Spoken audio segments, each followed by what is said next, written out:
Hello everyone, welcome to CTET Adda. Start करेंगे आज का सेशन जिसमें हम 2023 के बायोलॉजी के प्रीवियस ईयर क्वेश्चन करने वाले हैं सीटेट पेपर 2 के लिए।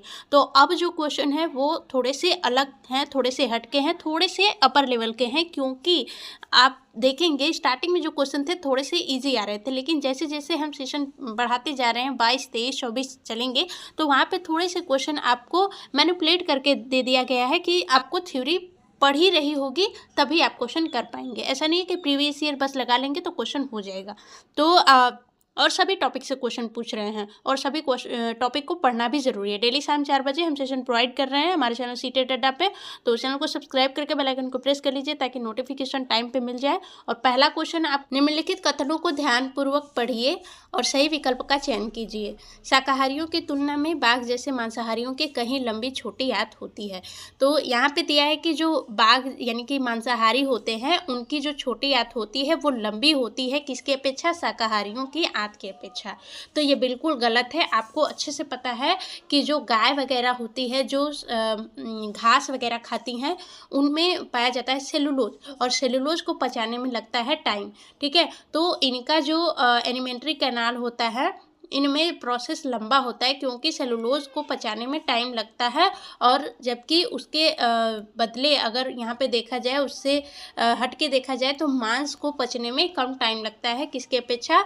सेलुलोज की अपेक्षा। इसलिए शाकाहारियों में जो आपका प्रक्रिया होता है वो लंबा होता है और मांसाहारियों में कम होता है। तो ये याद रखना है कि जो शाकाहारी होते हैं उनमें ज़्यादा टाइम लगता है भोजन को पचने में, और जो मांसाहारी होते हैं शाकाहारी की अपेक्षा मांसाहारी में कम टाइम लगता है। तो यहाँ पे दोनों जो कथन है और कारण है दोनों गलत है। यहाँ पे दिया है सेलुलोज की अपेक्षा मांस को पचाना अधिक कठिन है, तो सेलुलोज को पचाना अधिक कठिन है, न कि मांस को। तो दोनों गलत है। यहाँ पे फोर्थ करेक्ट आंसर बनेगा ए और आर दोनों असत्य हैं। नेक्स्ट क्वेश्चन पे चलते हैं। नेक्स्ट क्वेश्चन है, निम्नलिखित में से कौन सा कथन सत्य है? तो अलैंगिक प्रजनन में बाह्य निषेचन होता है। तो सबसे पहली बात, अलैंगिक प्रजनन होता क्या है, इन सभी को अच्छे से समझेंगे ताकि हमें इसी क्वेश्चन के अंतर्गत हमें अच्छे से टॉपिक भी समझ में आ जाए। हमने प्रजनन दो तरीके का पढ़ा था, लैंगिक प्रजनन, अलैंगिक प्रजनन। तो अलैंगिक प्रजनन क्या होता है? अलैंगिक में सिंगल पेरेंट होता है, लैंगिक प्रजनन में 2 पेरेंट होते हैं, एक होता है मेल, एक होता है फीमेल।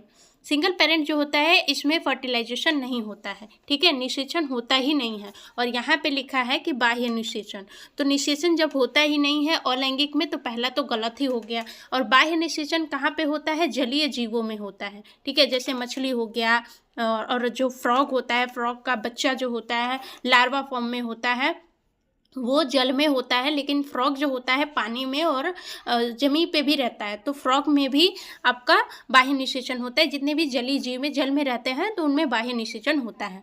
तो यहाँ पे ये तो गलत हो गया।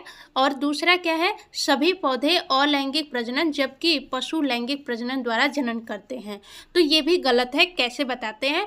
क्योंकि पौधे हों या फिर एनिमल हों, याद रखेंगे कि दोनों टाइप के प्रजनन होते हैं, लैंगिक भी होते हैं अलैंगिक भी होते हैं। उसी तरीके से पशुओं में भी, एनिमल में भी लैंगिक भी प्रजनन होता है, अलैंगिक प्रजनन भी होता है। इसको हमने बहुत डिटेल में डिस्कस किया है चैनल पे, प्लेलिस्ट में जाइए, वहाँ से रिप्रोडक्शन टॉपिक देखिए और आपका क्वेश्चन अच्छे से क्लियर हो जाएगा। तीसरा दिया है, सजीव प्रजक जीवन अनिषेचित अंड उत्पन्न करते हैं। सजीव प्रजक यानी कि जो बच्चे पैदा करते हैं उन्हें सजीव प्रजक कहते हैं, ठीक है। और जो अंडे देते हैं वो उन्हें अंड प्रजक बोलते हैं, और जो सजीव यानी कि जो बच्चे देते हैं उनको सजीव प्रजक बोलते हैं। तो जीवन अनिषेचित अंड उत्पन्न करते हैं, तो ये सही बात है कि पहले एग रिलीज करते हैं, उसके बाद एग जो होता है फर्टिलाइज होकर के उसमें भ्रूण बनता है, ठीक। तो अनिषेचित एग जो क्या करते हैं? रिलीज करते हैं। अनिषेचित का मतलब कि वो अभी फर्टिलाइज नहीं होता है। चौथा दिया है, तो ये तो थर्ड तो आपका करेक्ट हो गया। चौथा दिया है, सभी सजीव प्रजक यानी कि जितने भी बच्चे देने वाले जीव हैं बाह्य निषेचन संपन्न होता है। और आपको पता है कि बाह्य निषेचन कहाँ होता है? जलीय जीव में होता है, ठीक, जलीय जीव में होता है। तो आपको पता है कि सजीव प्रजक क्या है?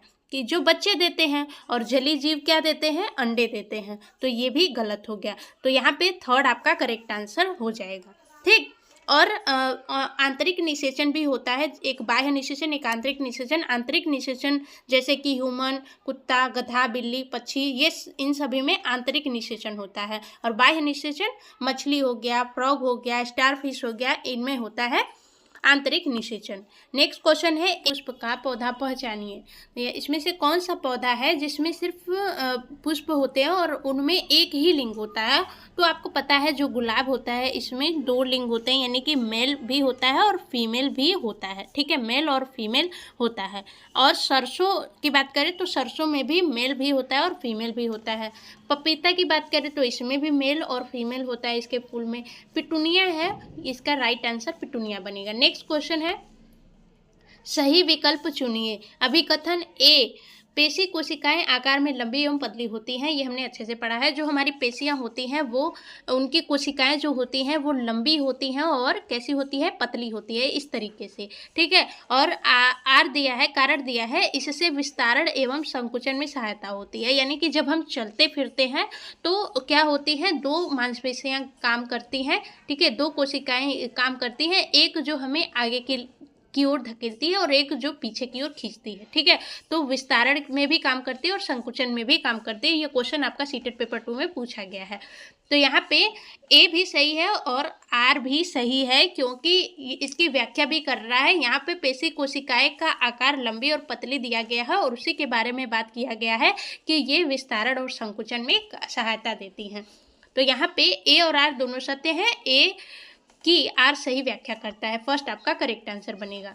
नेक्स्ट क्वेश्चन है टीकाकरण के बारे में। टीकाकरण जो होता है वैक्सीनेशन प्रतिरक्षण की एक विधि है, यानी किसी व्यक्ति में एक विशिष्ट रोग के विरुद्ध प्रतिरक्षा उत्पन्न करना। टीके के संदर्भ में निम्नलिखित में से कौन से कथन सही हैं? तो टीके के बारे में हमें यहाँ पे सही कथन बताने हैं। पहला दिया है, टीका जो वैक्सीन होता है एक जीवित या क्षीण जीवाणु है। और दूसरा दिया है, टीका जो होता है एक विशिष्ट रोग के विरुद्ध रोग प्रतिकारक उत्पन्न करता है। ठीक, तीसरा दिया है, टीके केवल मानवों के लिए उपलब्ध हैं। तो ये तो बिल्कुल गलत है, क्या, क्योंकि आपको पता है टीके आपको पशुओं को भी लगाए जाते हैं। ठीक है, केवल मानवों में ऐसा नहीं है कि केवल मानवों को ही टीके लगाए जाते हैं। ठीक, डी दिया है, टीकों में प्रतिजैविक होते हैं जो जीवाणुओं को मार देते हैं। तो टीकों में एंटीबायोटिक होते हैं जो सिर्फ जीवाणुओं को नहीं मारते, बल्कि टीके आपको पता है बैक्टीरिया का, वायरस का, बहुत सारे टीके आ गए हैं। तो इनमें केवल यही नहीं है कि सिर्फ प्रतिजैविक होते हैं जो कि सिर्फ जीवाणुओं को मारते हैं, ये सभी के लिए भी टीके बनाए जाते हैं। डी हो गया। ई दिया है, टीके केवल विषाणु द्वारा उत्पन्न रोगों के विरुद्ध प्रभावी है। तो ई भी गलत हो जाएगा।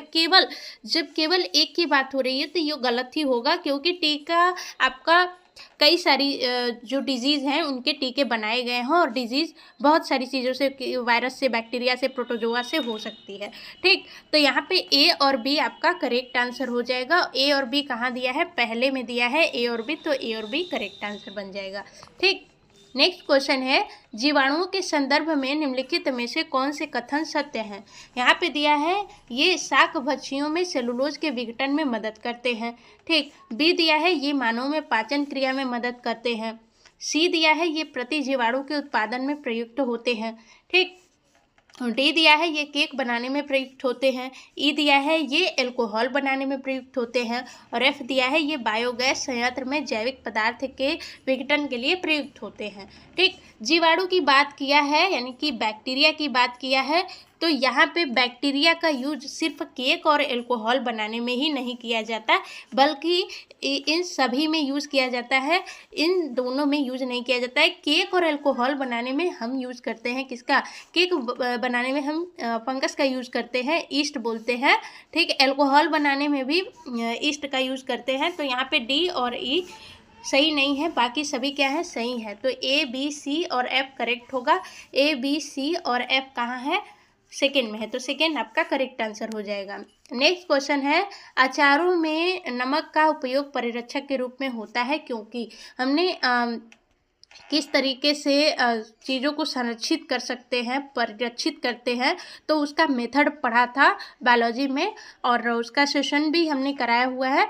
तो क्या क्या चीज़ें यूज़ होते हैं आर्टिफिशियली और हम नेचुरल रूप से क्या यूज़ करते हैं, घरों में क्या यूज़ करते हैं और मार्केट में क्या यूज़ होता है किसी भी खाद्य पदार्थ को संरक्षित करने के लिए, जिसे हम क्या बोलते हैं, प्रिजर्वेशन, मेथड ऑफ प्रिजर्वेशन, परिरक्षक के तरीके। तो उनमें पहला क्या है, यह सूक्ष्म जीवों को समाप्त करने के लिए अम्लीय। तो ये जो परिरक्षक होते हैं ये सूक्ष्म जीवों को समाप्त नहीं करते बल्कि इनएक्टिव कर देते हैं, मतलब कि कुछ समय के लिए वो एक्टिव नहीं होते हैं, अपना काम कम कर देते हैं, ठीक है। और ऐसा नहीं कि वो समाप्त नहीं करते। सेकेंड है, यह आर्द्रता के स्तर को निम्न करता है जिससे सूक्ष्म जीवों की वृद्धि में संबंधन होता है। तो ये करेक्ट है कि ये आर्द्रता मतलब कि उसमें जो नमी होती है उसके स्तर को निम्न कर देता है। जो नमी की वजह से ही सूक्ष्म जीव उसमें एक्टिव हो जाते हैं और उनको खराब करते हैं। तो ये नमी के स्तर को ही क्या करता है, कम कर देता है, जिससे कि जो सूक्ष्म जीव होते हैं उनकी वृद्धि जो कम हो जाती है। जैसे फ्रिज वगैरह है, फ्रिज वगैरह में जब हम सामान रखते हैं तो वो जैसे दूध रखते हैं तो वो क्यों नहीं जल्दी फटता है, क्योंकि दूध जो होता है एकदम ठंडा हो जाता है और वहाँ पे बैक्टीरिया एकदम कोल्ड हो जाते हैं, मतलब कि इनएक्टिवेट हो जाते हैं, मतलब काम नहीं कर पाते हैं। ऐसा नहीं कि मर जाते हैं, मरते नहीं हैं, काम नहीं कर पाते हैं। तो सेकेंड सही हो गया। थर्ड दिया है कि यह वायु का अवरोध उत्पन्न करते हैं जिसमें सूक्ष्म जीव प्रवेश नहीं कर पाते। सूक्ष्म जीव प्रवेश करते हैं लेकिन काम कम करते हैं, तो थर्ड भी आपका इनकरेक्ट हो गया। फोर्थ दिया है, इसमें ऐसे रसायन होते हैं जो सूक्ष्म जीवों को समाप्त, तो यहाँ पे ये बिल्कुल गलत है, समाप्त नहीं कर पाते, ठीक है। नेक्स्ट दिया है, यहाँ पे रक्त कोशिका दिया है, यहाँ पे लक्षण दिया है। ए का लक्षण दिया है डिस्क के आकार की है, बी आकार बदलती है, सी रक्त स्कंदन में मदद करती है। तो सीधी सी बात है, डिस्क के आकार का या फिर चक्री आकार का बोले तो हम सीधे चलेंगे आरबीसी पे, ठीक। बी जो दिया है आकार बदलती है, तो हमें पता है जो डब्ल्यूबीसी होता है वो आकार बदलता रहता है। हम ऐसे याद रखेंगे, जो डब्ल्यूबीसी होता है वो रोग से लड़ने में हमारी सहायता करता है और रोग जो होता है बदलता रहता है, कभी कोई रोग कभी कोई रोग, इसलिए डब्ल्यूबीसी भी अपना आकार बदलता रहता है। और सी है रक्त स्कंदन में मदद करता है, तो बचा तीसरा प्लेटलेट। और प्लेटलेट जो होता है हम याद रखेंगे, ब्लड में तीन चीज़ें मेन रोल प्ले करती हैं, एक होता है आरबीसी, डब्ल्यूबीसी और प्लेटलेट। और प्लेटलेट जो होता है रक्त स्कंदन में मदद करती है। तो ए बी सी आपको पता हो गया, red blood cell, white blood cell और प्लेटलेट। कहाँ पे है, A red blood cell, B है वाइट ब्लड सेल और सी है प्लेटलेट। तो सेकेंड आपका करेक्ट आंसर हो जाएगा और फर्स्ट थर्ड फोर्थ तो गलत हो जाएगा। नेक्स्ट है, प्राणियों के उत्सर्जन तंत्र के संदर्भ में निम्नलिखित में से कौन सा कथन सत्य है। तो उत्सर्जन तंत्र को हमने अच्छे से पढ़ा है और यहाँ से क्वेश्चन भी हम अच्छे से करेंगे कि उत्सर्जन जो उत्पाद होता है यूरिया होता है, और ये आपको पता है कि यूरिया जो होता है, और कई तरीके के जो एनिमल होते हैं जैसे कि जो जलीय जीव होते हैं, जल में रहते हैं, वो क्या करते हैं, अमोनिया रिलीज करते हैं, ठीक है। जैसे क्या बोलते हैं, अमोनियोटेलिक, ठीक है। और यूरियोटेलिक हम बोलते हैं ह्यूमंस वगैरह हो गए, जो ह्यूमंस हैं, ठीक, ह्यूमंस हैं, इनको हम बोलते हैं यूरियोटेलिक। और यूरिकोटेलिक किसे बोलते हैं, यूरिक एसिड रिलीज करते हैं, ठीक, यूरिक एसिड, कौन, सरीसृप, ठीक। तो पता हो गया, तीन टाइप के होते हैं, एक अमोनियोटेलिक जो कि पानी में रहते हैं, और एक होते हैं यूरियोटेलिक, जैसे हम ह्यूमन हो गए और फ्रॉग हो गए, ठीक है। ह्यूमन और फ्रॉग, फ्रॉग होता है सिर्फ पानी में नहीं रहता, ये बाहर भी रहता है, इसीलिए ह्यूमन और फ्रॉग दोनों हैं यूरियोटेलिक, जो कि यूरिया रिलीज करते हैं। और जो बर्ड्स हो गए, इंसेक्ट्स हो गए यानी कि कीड़े हो गए, और आपके सरीसृप हो गए, रेंगने वाले जंतु हो गए, तो ये क्या करते हैं, यूरिक एसिड रिलीज करते हैं।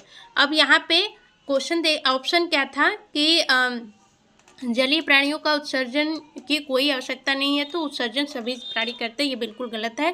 पहला तो आपका सही है कि मुख्य उत्सर्जन उत्पाद क्या है, यूरिया है, होता है। थर्ड दिया है, छिपकली जैसे प्राणी अमोनिया गैस उत्सर्जित करते हैं, तो अमोनिया वाटर में रहने वाले यानी कि जलीय जीव जो होते हैं वो रिलीज करते हैं, जैसे कि मेंढक का बच्चा जो होता है लार्वा फॉर्म में, जिसे टैडपोल बोलते हैं, वो भी अमोनिया रिलीज करता है, लेकिन मेंढक जो होता है वो यूरिया रिलीज करता है बड़े होने के बाद। बड़े जो टैडपोल होता है बड़े होने के बाद मेंढक बन जाता है। तो दिया है, मानव मूत्र में सामान्यतः 50% जल और 50% यूरिया होता है।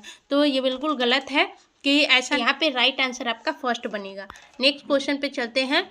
सूक्ष्मदर्शी के नीचे प्याज की कोशिकाओं का परीक्षण करते हुए कोई कोशिका द्रव्य में अनेक खाली दृष्टिगत बहुत एक्स संरचनाएं देख सकता है। ठीक है, अनेक खाली, ध्यान रखेंगे, एक्स संरचनाएं मतलब कोई एक्स संरचना है जिसका नाम आपको ऑप्शन में दिया रहेगा और क्या है वो खाली है। ठीक, जबकि कपोल कोशिकाओं की समान संरचनाएं आकार में छोटी होती हैं। ठीक, एक्स स्फीति प्रदान करता है और कोशिका को आकार देता है और जल एवं पोषक तत्वों का भंडारण करता है। और आपको पता है कि जल और पोषक तत्वों का भंडारण कौन करता है? वैक्यूल, जिसे बोलते हैं रिक्तिका। एक्स अमीनो अम्ल एवं शर्कराओं का भंडारण करता है। एक्स क्या है? तो एक्स जो होता है, आपको जो केंद्रक और केंद्रिका पता होगा कि केंद्रक में आपके डीएनए पाए जाते हैं। ठीक है, डीएनए, और केंद्रिका में आपको आपका आरएनए का संश्लेषण करता है केंद्रिका, वैक्यूल जिसे बोलते हैं। लवक जो होते हैं, प्लास्टिड जो होते हैं, उसे रसोई बोला जाता है। ठीक है, रसोई बोलते हैं, कोशिका की रसोई बोलते हैं, जो कि 3 टाइप के होते हैं, जिसमें क्लोरोप्लास्ट, क्रोमोप्लास्ट और ल्यूकोप्लास्ट होते हैं। ठीक, जो कि प्रकाश संश्लेषण के लिए आवश्यक होते हैं। और रिक्तिका जो होता है, ये वाटर और मिनरल को कलेक्ट करके रखता है, उसका भंडारण करता है। तो थर्ड यहाँ पे आपका करेक्ट आंसर हो जाएगा। नेक्स्ट क्वेश्चन है, सेल के हर एक पार्ट के बारे में हमने बहुत अच्छे से डिस्कस किया है। कोशिका पार्ट में आप जाइए और वहाँ पे अच्छे से पढ़ सकते हैं और आपका सारा क्वेश्चन भी बन जाएगा। नेक्स्ट क्वेश्चन है, अभिकथन पेंगुइन जो ठंडे जगहों पे रहते हैं, जहाँ पे जैसे कि आइलैंड है, वहाँ पे पेंगुइन रहते हैं ठंडे जगह पे, में त्वचा पतली और कम वसा होती है। तो ये बिल्कुल गलत है। ठंडे प्रदेशों में जितने भी जीव रहते हैं, ठंडी जगहों पे जीव रहते हैं, उनकी त्वचा मोटी होती है और उनमें वसा होती है, ताकि वो ठंडे से बच पाएँ। या तो उनके बॉडी पे बहुत सारे बाल होते हैं, ताकि नेचुरली उनको भगवान ने इस तरीके से बनाया ही है ताकि वो वहाँ पे मतलब सरवाइव कर पाएँ, ठंडी उन्हें ना लगे। ठीक, तो उनमें वसा भी ज़्यादा होती है, उनकी त्वचा भी मोटी होती है। तो ये तो गलत हो गया। दूसरा दिया है, पेंगुइन एक दूसरे को गर्म रखने के लिए एक दूसरे से सटकर खड़े होते हैं। तो सही बात है, ऑप्शन में अभिकथन असत्य है किंतु कारण सत्य है। तो फोर्थ यहाँ पे करेक्ट आंसर हो जाएगा। नेक्स्ट क्वेश्चन पे चलते हैं। नेक्स्ट क्वेश्चन है, निम्नलिखित में से कौन सही सुमेलित समुच्चय दर्शा रहा है? तो यहाँ पे विषाणु दिया है वायरस, और जीवाणु दिया है प्रोटोजोआ दिया है, और एक दिया है कवक। तो आपको पता है कि जो विषाणु होते हैं, विषाणु क्या होते हैं? परपोषी होते हैं, मतलब कि दूसरों की बॉडी में एंटर करेंगे और उनका खाना खुद ले लेंगे। ठीक है, तो उनके प्रजनन के लिए परपोषी जीव की आवश्यकता होगी। ठीक है, और जीवाणु जो होते हैं, बैक्टीरिया जो होते हैं, उनका यूज हम करते हैं दवा बनाने में, औषधि बनाने में। प्रोटोजोआ जो होता है, यहाँ पे प्रोटोजोआ जो दिया है, प्रोटोजोआ एक सिंगल सेल होता है, एक कोशिकी होता है, और यहाँ पे अमीबा भी उसका उदाहरण है। और कवक जो होता है, ये होता है बहुकोशिकी। ठीक है, जिसे बोलते हैं फंजाई। ठीक, तो यहाँ पे राइट आंसर कौन सा बनेगा? ए का सेकेंड है और बी का फर्स्ट है। ए का सेकेंड और बी का फर्स्ट हमें पहले ही दिख गया, तो फर्स्ट हमारा राइट आंसर बन जाएगा। तो आज के लिए इतना ही, मिलेंगे नेक्स्ट वीडियो में। तब तक के लिए बाय बाय, टेक केयर, पढ़ते रहिए एंड थैंक्स फॉर वॉचिंग।